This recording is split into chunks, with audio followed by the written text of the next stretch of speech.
জাতীয় নাগরিক কমিটির মুখ্য সংগঠক সার্জিস আলমকে আটক করেছে ঢাকা মহানগর গোয়েন্দা পুলিশ। আমরা মূলত বিভিন্ন সিসিটিভি ফুটেজ এবং আজকে সারাদিনের বিভিন্ন মিডিয়া কভারেজ দেখে ফাইনালি আমরা গ্রেপ্তার দেখাচ্ছি। এতদিন পরে আইসা সমন্বয়কদের এগেইনস্টে এত বড় একটা স্টেপ। এদিকে আজ বিএনপির মামলায় গ্রেপ্তার হয় সার্জিস আলম। ডক্টর ইউনূসের বিরুদ্ধে কথা বলায় সেনাবাহিনীও কেঁপেছে। অন্যদিকে আওয়ামী লীগের কপাল খুলে সবকিছু দেখতে পারবেন এই সম্পূর্ণ প্রতিবেদনে। সার্জিসকে নিয়ে ছেলেটার কপাল ভালো, যখন ছাত্রলীগে ছিল তখন একদম হাই প্রোফাইল জায়গায় অবস্থান করতে পারছে। তারপর তো সরকার পতনের ক্ষেত্রে হিরো অফ বাংলাদেশ হয়ে গেল।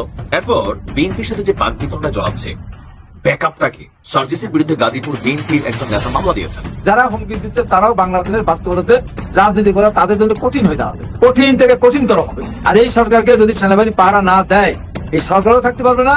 আর যারা হুঙ্কার ছাড়ছে, তারা আজকে যে পজিশনে তারা হুঙ্কার ছাড়ছে, যেভাবে তারা চলছে সরকারের প্রোটেকশনে, সেই প্রোটেকশন তারা পাবেন না। রাজনীতি আবারও 360 ডিগ্রি ঘুরে যাওয়ার আলামত স্পষ্ট হচ্ছে। ডক্টর ইউনূস সরকার থেকে সরকারের অনেকেই চলে যাবেন, সরে দাঁড়াবেন, এটা স্পষ্ট হচ্ছে। যদি ইউনূস নিজেও সরে যেতে চাচ্ছেন, ইউনূস নিজেও নাও থাকতে পারেন। 111 ঘটবে মাস্ট।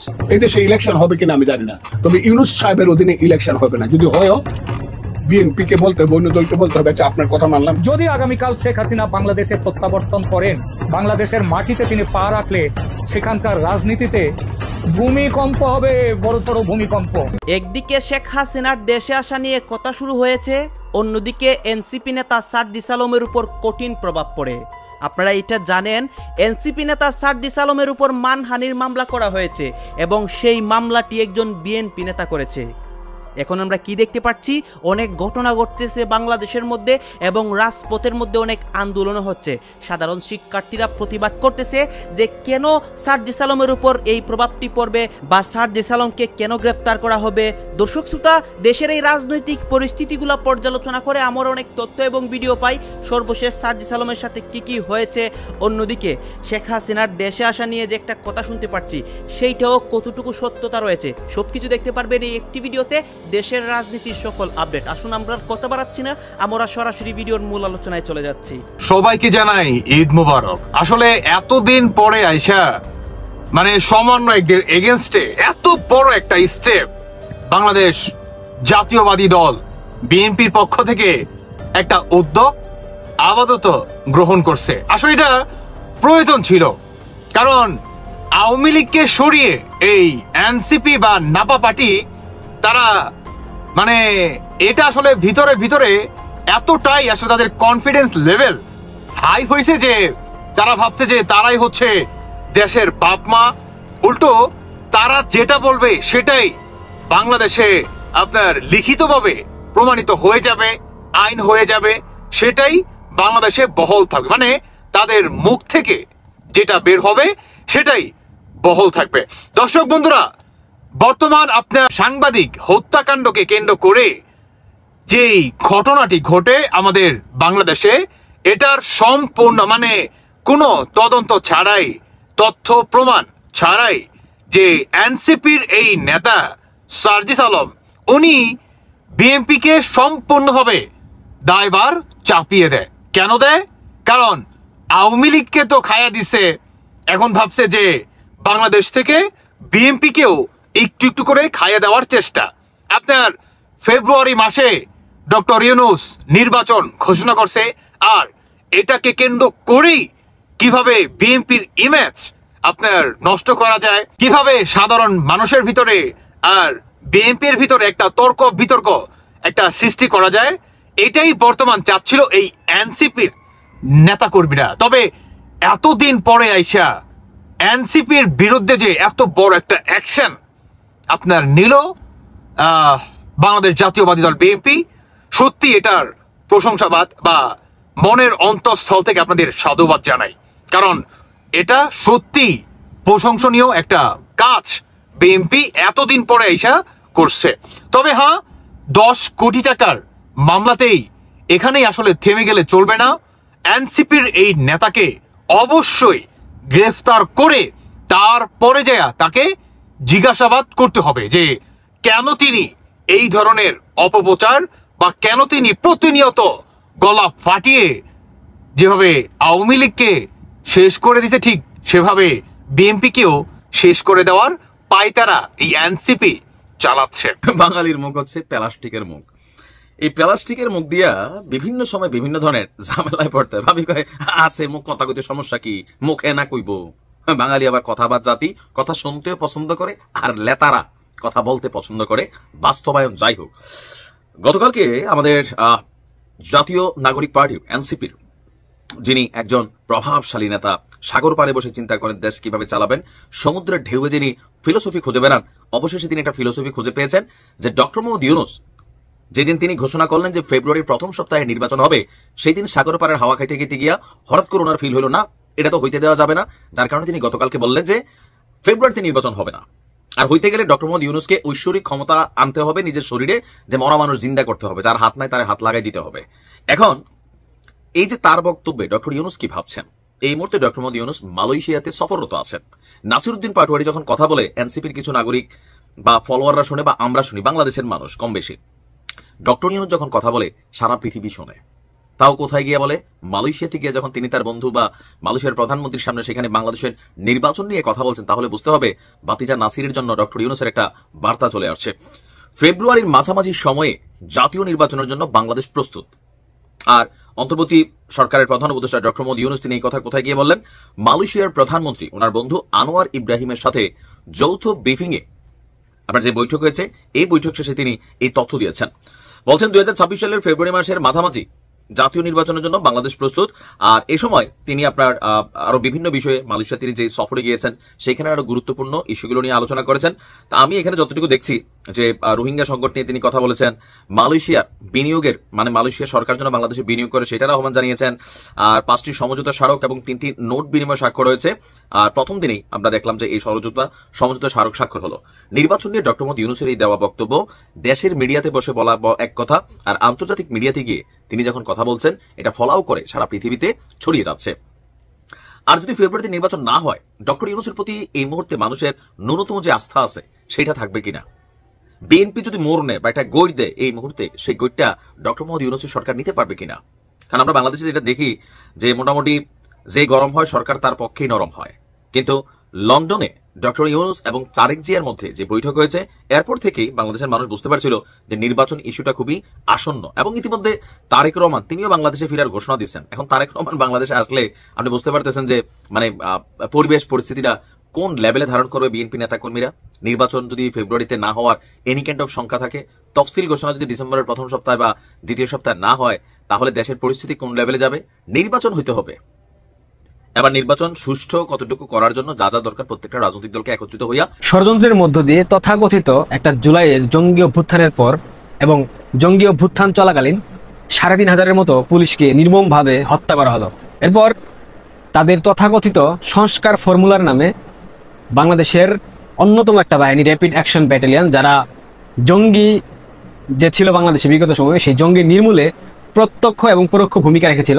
বাংলা ভাই শায়েখ আব্দুর রহমানের মতো দুর্ধর্ষ জঙ্গিদেরকে যারা ধরলো, তাদের বিচার নিশ্চিত করলো, তাদের বিরুদ্ধে ক্রসফায়ারের অভিযোগ এনে, তাদের বিরুদ্ধে বিচার বহির্ভূত হত্যাকাণ্ডের অভিযোগ এনে তাদের রেপুটেশনকে একদম মাটির নিচে মিশিয়ে দেওয়া হলো। এরপর বাংলাদেশ সেনাবাহিনী যেটা অবশিষ্ট থাকে, বাংলাদেশ সেনাবাহিনীকে চৌকিদার বাহিনীতে পরিণত করলো। তারা প্রতিনিয়ত তাদেরকে ম্যাজিস্ট্রেসি পাওয়ার দিয়ে মাঠে রেখে তাদেরকে মানে তাদের বিরুদ্ধে সাধারণ মানুষকে খেপিয়ে দেওয়া হলো। এইটা ছিল একটা মেটিকুলাস পরিকল্পনার বিশেষ অংশ। এই যে আমাদের 3টা বাহিনী, পুলিশ, র্যাব এবং সেনাবাহিনী, পুলিশের মেরুদণ্ড অলরেডি ভেঙে গেছে, র্যাবকে মানসিকভাবে বিপর্যস্ত করে দেওয়া হয়েছে, পাশাপাশি সেনাবাহিনীকে সাধারণ মানুষের বিরুদ্ধে খেপিয়ে তোলা হয়েছে। কারণ সেনাবাহিনীর মধ্যে একটা জামাত এবং পাকিস্তানপন্থী অংশ রয়েছে। এই জামাত এবং পাকিস্তানপন্থী অংশ প্রতিনিয়ত পূর্ব পরিকল্পিতভাবে তারা চাচ্ছে বাংলাদেশ সেনাবাহিনী বিতর্কিত হোক, যেখানে বাংলাদেশ সেনাবাহিনীর দায়িত্ব দেশের স্বাধীনতা, সার্বভৌমত্ব এবং দেশের মানুষের জানমালের নিরাপত্তা সুরক্ষা নিশ্চিত করা। সেই জায়গায় তারা গোপালগঞ্জে গিয়ে গণহত্যা চালালো, একাধিক স্থানে গিয়ে তারা সাধারণ সিভিলিয়ানদের উপর নির্মম অত্যাচার করলো, তারা সাধারণ খেটে খাওয়া শ্রমিকদের উপরে হাত তুললো, শিক্ষার্থীদের উপরে হাত তুললো। মানে একাধিক বিতর্কিত সিদ্ধান্তের পর, বিতর্কিত কর্মকাণ্ডের পর সেনাবাহিনী আন্তর্জাতিকভাবে কলঙ্কিত হলো এবং এটাই ছিল মেটিকুলাস পরিকল্পনার একটা বিশেষ অংশ। এখন ডক্টর ইউনূসের যারা পায়ুযোদ্ধা, বিশেষ করে এনসিপির যে টুকাইগুলা রয়েছে, কিশোর গ্যাংয়ের সদস্যগুলা রয়েছে, এরা প্রতিনিয়ত বাংলাদেশ সেনাবাহিনীকে বিতর্কিত করেছে, সেনাবাহিনীর বিরুদ্ধে বিভিন্ন ধরনের স্টেটমেন্ট দিয়েছে এবং ব্যারিস্টার ফোয়াদের মতো ব্যক্তি ক্যান্টনমেন্ট উড়িয়ে দেওয়ার হুমকি দিয়েছে। এবি পার্টি, জামাতের বি বা সি টিম এবং হাসনাত আবদুল্লাহ, সার্জিস আলম, নাসিরুদ্দিন পাটোয়ারি একাধিকবার সেনাবাহিনীকে বিতর্কিত করে, সেনাবাহিনীর ভূমিকাকে প্রশ্নবিদ্ধ করে, সেনাবাহিনীকে নিয়ে বিভিন্ন কুরুচিপূর্ণ মন্তব্য করেছে। তারপরেও বাংলাদেশ সেনাবাহিনীর মেরুদণ্ড আদৌ কোথায় গিয়ে ঠেকেছে তারা কোনো সিদ্ধান্তে আসতে পারেনি। তারা এদের বিরুদ্ধে কোনো প্রকার কঠোর হস্তক্ষেপ করতে পারেনি। গতকাল ডারবি নাসির উর্ফে নাসিরুদ্দিন পাটোয়ারি সে অনেক বড় বিবৃতি দিয়েছে। এর মধ্যে যে গুরুত্বপূর্ণ যে অংশটা, আপনার আমার পকেটের টাকা চলাফেরা করে, তারা কত টাকা খরচ করে কিন্তু বাংলাদেশের মানুষ জানতে পারবে না। তাদের কোনো কোথাও দায়িত্ববোধ নাই, অ্যাকাউন্টেবিলিটি নাই, ট্রান্সপারেন্সি নাই। তাদের একটাই কাজ, মানুষকে ভীতি প্রদর্শন করে যে কিছু বলবি আয়না করে নিয়ে আসবো। আর আপনার আয়নাঘর তো আমরা ভেঙে দিয়েছি। সামনে যদি আয়নাঘর প্রচেষ্টা করা হয়, আমরা সে আয়নাঘর কেন ডিজিএফআই হেডকোয়ার্টার ভেঙে দেব। ডিজিএফআই কে নিয়ে এসে বলেছে ডিজিএফআই কত টাকা খরচ করে সেটার হিসাব নাই, ট্রান্সপারেন্সি নাই, কিচ্ছু নাই। অর্থাৎ কিছু বললে তাদেরকে আয়নাঘরে ঢুকিয়ে দেওয়ার হুমকি দেওয়া হয় এবং আয়নাঘর আমরা ভেঙে দিয়েছি। পরবর্তীতে যদি এ ধরনের হুমকি দেওয়া হয়, ডিজিএফআই এর সদর দপ্তর ঘুরিয়ে দেব। Safe think it. এটা কিন্তু ছোট্ট একটা বাক্য, বাট এটা কিন্তু অনেক গভীর। ডিজিএফআই বাংলাদেশের গোয়েন্দা সংস্থা এবং অন্যতম গোয়েন্দা সংস্থা, যেটা সেনাবাহিনীর একটা উইংস। ডিজিএফআই এর সদর দপ্তর হেডকোয়ার্টার ঘুরিয়ে দেওয়ার হুমকি দেয় এই তথাকথিত এনসিপির টুকাই, অথচ 24 ঘন্টার বেশি সময় পার হয়ে গেছে, বাংলাদেশের সেনাবাহিনী এবং ডিজিএফআই তার বিরুদ্ধে কোনো প্রকার ব্যবস্থা নেয় না। 5 আগস্ট ক্ষমতার পটভূমি পরিবর্তনের পর থেকে বাংলাদেশে আইএসআই এর একটা দৌরাত্ম্য বৃদ্ধি পেয়েছে। বাংলাদেশের বিভিন্ন ক্যান্টনমেন্টের আশেপাশের যে এরিয়াগুলো রয়েছে, আবাসিক এরিয়া, এখানে পাকিস্তান গোয়েন্দা সংস্থা আইএসআই এর একাধিক এজেন্ট, একাধিক কর্মী অবস্থান করছে এবং বাংলাদেশ সেনাবাহিনীতে আইএসআই পন্থী একটা উইংস বা একটা পার্ট রয়েছে। এই পার্ট তাদের পারপাস সার্ভ করতেছে, কারণ জামাত গত 15 বছরে বাংলাদেশ আওয়ামী লীগের একাধিক শীর্ষস্থানীয় নেতাকর্মীদের মাধ্যমে অর্থের বিনিময়ে সেনাবাহিনীর মধ্যে প্রচুর পরিমাণে তাদের মতাদর্শের লোকজন ঢুকিয়েছে, যার কারণে কিন্তু বাংলাদেশে 5 আগস্ট পূর্ব পরিকল্পিতভাবে সম্পন্ন করা হয়েছে, নতুবা এটা খুব সহজে সম্ভব হতো না।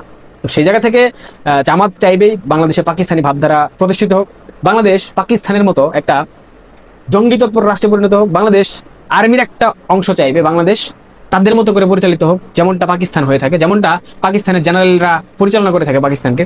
এইভাবে তো একটা গণতান্ত্রিক রাষ্ট্র পরিচালিত হতে পারে না, হতে দেওয়া যায় না। এই যে নাসিরুদ্দিন পাটোয়ারি এত বড় একটা মন্তব্য করলো, হ্যাঁ কথা বলছি এই মুহূর্তে সার্জিসকে নিয়ে। ছেলেটার কপাল ভালো, যখন ছাত্রলীগে ছিল তখন একদম হাই প্রোফাইল জায়গায় অবস্থান করতে পারছে। তারপর তো সরকার পতনের ক্ষেত্রে দ্য হিরো অফ বাংলাদেশ হয়ে গেল। এরপর বিএনপির সাথে যে বাকবিতণ্ডা জড়াচ্ছে, ব্যাকআপটা কি? ব্যাকআপ শুধুমাত্র এনসিপি না। মজার বিষয় হচ্ছে সার্জিসের বিরুদ্ধে গাজীপুর বিএনপির একজন নেতা মামলা দিয়েছেন, কারণ গাজীপুরে যে সাংবাদিক তুহিন হত্যাকাণ্ড ছিল সেটা নিয়ে সার্জিসের চাঁদাবাজির অবস্থান, মানে তিনি যে স্টেটাসটা দিয়েছেন সেটাকে কেন্দ্র করে মানহানির 10 কোটি টাকার মামলা। তো এই মুহূর্তে ওটা নিয়ে সার্জিস আবার কথাও বলছে। এরপর আমরা দেখলাম যে চরমোনাই পীর তিনি একটা ডায়লগ তৈরি করছেন যে চাঁদা তুললে পুরস্কার, ধরা পড়লে বহিষ্কার, ভাইরাল হলে গ্রেপ্তার। বিএনপি এই নীতি নিয়ে চলছে। বিএনপিকে এক হাত নিয়েছেন সার্জিসের মামলার ইস্যুতে চরমোনাই পীর। তিনি বলছেন বিএনপি আজ সারা দেশে লুটপাটের রাজত্ব কায়েম করছে। তারা শত শত কোটি টাকার সাদা পাথর লুট করে নিয়ে যাচ্ছে। তারা চাঁদাবাজি এবং লুটপাটের রাজত্ব কায়েম করতে কেবল যেমন একটা নির্বাচন চাচ্ছে। তারা দেশে আরেক ফ্যাসিবাদী ব্যবস্থা চাপাতে চায়। চাঁদা তুললে পুরস্কার, ধরা পড়লে বহিষ্কার, ভাইরাল হলে গ্রেপ্তার, এই নীতি নিয়ে বিএনপি চলছে। এমনকি তিনি এখানে আরো গুরুত্বপূর্ণ অংশ যেটা বক্তব্য দিয়েছেন যে প্রোগ্রামটা ছিল আপনার কিশোরগঞ্জের আজিমউদ্দিন উচ্চ বিদ্যালয়ের যে মাঠ আছে সেখানে রাষ্ট্র সংস্কার, গণহত্যার বিচার, পিআর পদ্ধতি, এটা নিয়ে আমি 2টা ভিডিও করছি, দেখে নেবেন। পিআর পদ্ধতিতে এবার নির্বাচনে খুবই বড় ফ্যাক্ট হবে। এই নির্বাচনের দাবিতে ইসলামী আন্দোলন বাংলাদেশের আয়োজিত গণসমাবেশে প্রধান অতিথির বক্তব্যে চরমোনাই পীর তিনি বলছেন যে সত্য কথা বলার কারণে এনসিপি নেতা সার্জিস আলমের বিরুদ্ধে বিএনপি মামলা করেছে। মানে তিনি যা বলছেন সত্য, কিন্তু সাংবাদিক তুহিন হত্যাকাণ্ডের মোটিভটা কিন্তু আমরা অন্যরকম দেখছি। আমি অবাক হয়ে যাই, মানে উনি অবাক হয়ে যান, বিএনপির প্রতি ওনার করুণা হয়। আগে জামাতের প্রতিও হয়তো সারা বছর জামাতের বিরোধিতা করতো, এখন আমি জানি না তারা মিলছে নাকি এখন আলাদা। বলা হচ্ছে যে তিনি বলছেন যার দ্বারা চক্ষুদান, যাদের দ্বারা আজ মুক্ত পরিবেশ পেয়েছে তাদের বিরুদ্ধে মামলা দিয়েছে। আজকে তারিক জিয়া বাংলাদেশে ফেরার স্বপ্ন দেখতে পারত না যদি সার্জিসরা না থাকতো। আজকে তোমাদের নেত্রীকে বিদেশ পাঠাইয়া চিকিৎসা করতে পারতা না যদি সার্জিসটা না থাকতো। তারা না থাকলে আজকে খোলা আকাশের নিচে মুক্ত পরিবেশে রাজনীতি করতে পারত না। তো সেই জায়গা থেকে তিনি খেপছেন যে সার্জিসদের কারণে বিএনপি এত সুবিধা পাইল, সেই সার্জিসের বিরুদ্ধে গাজীপুর বিএনপি মামলা করলো। এটাও পলিটিক্যাল বক্তব্য। সার্জিসের দাবি যে এই মামলাটা যে করছে সার্জিস বিশ্বাস করতে চায় এই লোকটা আলাদা একটা ক্যারেক্টার, বিএনপির সাথে কানেক্টেড না। তো তারেক রহমানকে কি করতে হবে? প্রমাণ করতে হবে যে এই মামলা। আপনারা তো দেখলেন এখানে কি কথা হচ্ছে। অনেকেই কিন্তু অনেক কথা বলতেছে, অনেকে আলোচনা করতেছে, অনেকে সমালোচনা করতেছে। দেশের বিভিন্ন অবস্থা এবং পরিস্থিতি নিয়ে সবাই সবার মন্তব্য প্রকাশ করতেছে। তাদের মন্তব্যগুলো দেখে আমরা অনেক কিছু বুঝতে পারতেছি দেশের মধ্যে কি হচ্ছে এবং দেশের পরিস্থিতি ঠিক কোন দিকে যাচ্ছে। দর্শক শ্রোতা, এখানে কিন্তু বিশেষ করে এই সার্জিস আলমের বিষয়ে কথা হচ্ছে, সার্জিস আলমের উপর যে প্রভাব পড়ে এইটা নিয়ে কথা হচ্ছে। অন্যদিকে আওয়ামী লীগের বিভিন্ন ইস্যুকে নিয়েও কথা হচ্ছে। গাইজ, এই বিষয়গুলোর সাথে আপনারা একমত পোষণ করেন নাকি দ্বিমত পোষণ করেন, অবশ্যই আপনারা আপনাদের মন্তব্যটা কমেন্ট বক্সে লিখে যাবেন। আর হ্যাঁ, তখন আপনাদেরকে আমরা যা কিছু দেখেছি সব কিছু আমরা সোশ্যাল মিডিয়া থেকে সংগ্রহ করেছি। এখানে আমাদের নিজস্ব কোনো মন্তব্য নেই বা নিজস্ব কোনো সিদ্ধান্ত নেই। সর্বশেষ আপনাদের কাছে আমাদের একটা রিকোয়েস্ট থাকবে, আপনারা আমাদের চ্যানেলে নতুন দর্শক হয়ে থাকলে চ্যানেলটি সাবস্ক্রাইব করবেন এবং পাশে থাকা বেল বাটনটি বাজাবেন যাতে করে নেক্সট ভিডিওটা সবার আগে আপনাদের কাছে পৌঁছায়।